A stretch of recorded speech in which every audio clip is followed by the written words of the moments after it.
We all feel like giving up sometimes. We all go through times where we feel like God is 1,000,000 miles away, but we don't have any idea what He's doing when we're tired, when we're weary, when we think we just can't go on.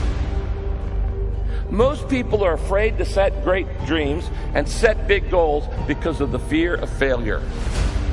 There's something much worse than failure. It is the fear of failure. I want to remind you that failure is not final, it's formative. It is part of the process. It's part of the journey. Your failure matters as much as your success. How do you think you're going to grow if you don't ever fail?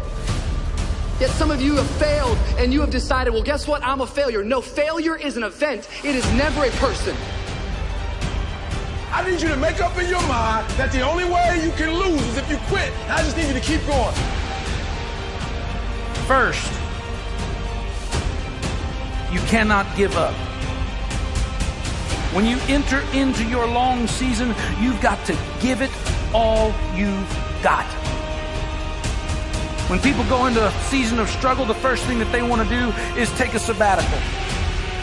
But whenever trouble comes, the only way that you can get through trouble is work your way through it. Make a declaration to yourself. Declare all-out war that you're going to get out of this rut. I suggest to you that if you are facing a challenge, don't stop. Stay busy. Work your plan. Don't confuse movement with progress. In order to achieve your goals, you must apply discipline, which you have already done, and consistency every day. You have to work at it. Every day you have to plan. Every day. You've heard the saying, we don't plan to fail, we fail to plan. Hard work works. Working really hard is what successful people do. And I can tell you from my own personal experience, don't give up then.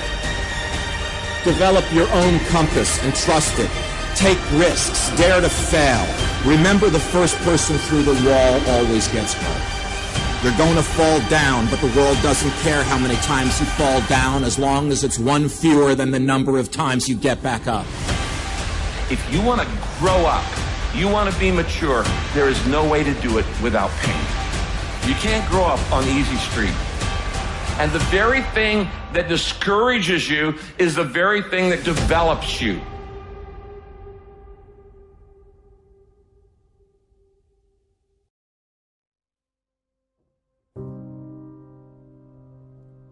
Make one room in your house as beautiful as possible. That's what I'm writing about now.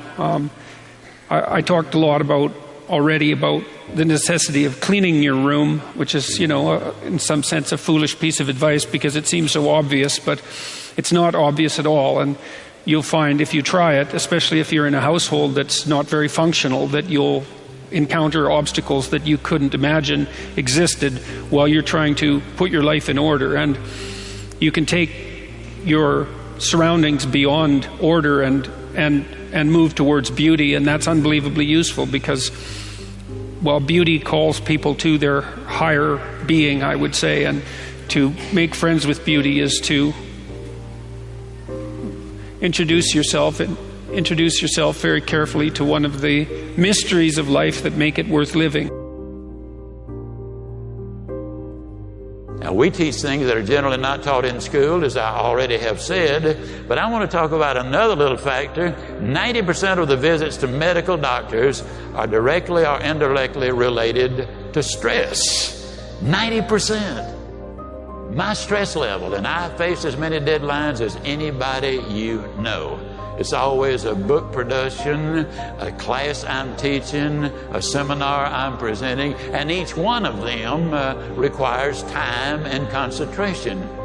Example, how many of you feel like I've made this talk before? Can I see your hand, please? Several hundred times. I made it yesterday. You know what I did between yesterday and today? I spent over 6 hours getting ready for today. You see, I think it would be arrogant if I thought I could stand up and spit it out just because I did it yesterday or hundreds of times. That's arrogance. When you respond to life instead of react to it, react is negative. You get sick, go to the doctor, she gives you a prescription, says, see me tomorrow. You walk in the next day, she said, uh-oh, it's not working. We're going to have to change the prescription. You get a little nervous. But if she smiled and said, hey, it's working. And so she's just responded, and you feel better because now you see some real hope in order to get ahead in life. Make friends with people who want the best for you. And that's a meditation on my own childhood and adolescence to some degree. I had friends who wanted the best for me and friends who didn't. And, they were friends who, some of them were aiming up and some of them were aiming down. And if you have a friend that's aiming down and you do something that's aiming up, then they're generally not that happy about it.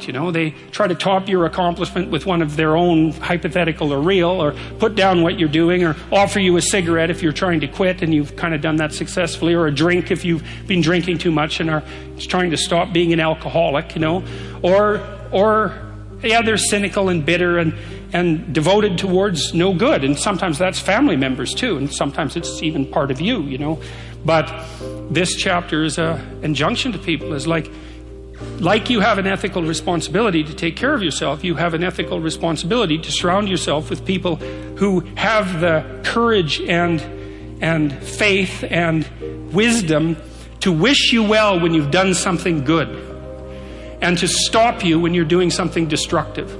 And if your friends aren't like that, then they're not your friends. And maintaining your friendships with them might not even be in their interest.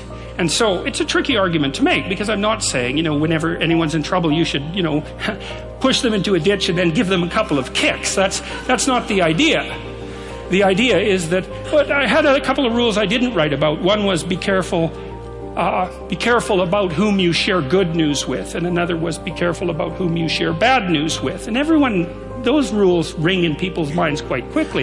A friend is someone you can share good news with, You go to them and you say, hey, look, this good thing happened to me. And they say, look, I'm so happy that happened to you. Like, way to be. And they don't think, God damn it, why didn't that happen to me? And you didn't deserve it. Here's a bunch of reasons you're stupid and why it won't work. It's like, that's not helpful. And so I would say, if people are, the other thing people are doing, if they're trying to drag you down, let's say, is they're trying to see if you'll put up with it. Because they have this idea that maybe life isn't worth living and things aren't good, and that if they can besmirch, let's say, to use an archaic term, something that's pristine and good, then they demonstrate to themselves that there is no true ideal and that there's no necessary reason to be responsible and to strive forward. And so they use you as a test case. I'll just push you down into the low lobster bin and see how you respond. And if you put up with it, then yeah, my cynicism is fully justified.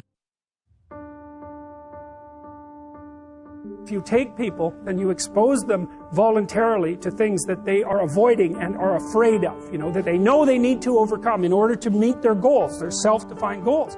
If you can teach people to stand up in the face of the things they're afraid of, they get stronger.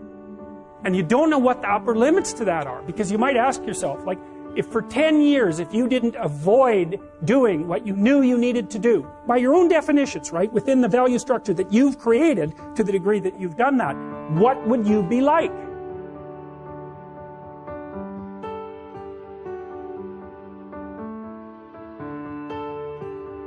Greatness is not this wonderful, esoteric, elusive, God-like feature that only the special among us will ever taste. It's something that truly exists in all of us. It's very simple.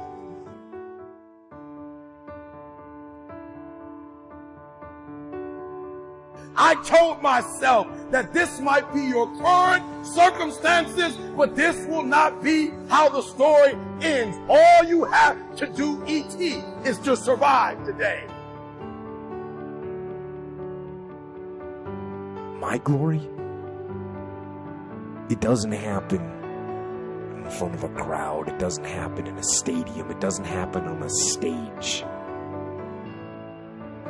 There's no medals handed out. My glory happens in the darkness of the early morning, in solitude, alone, where I try.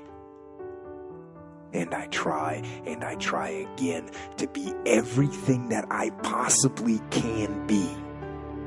The best that I possibly can be. Better than I was yesterday.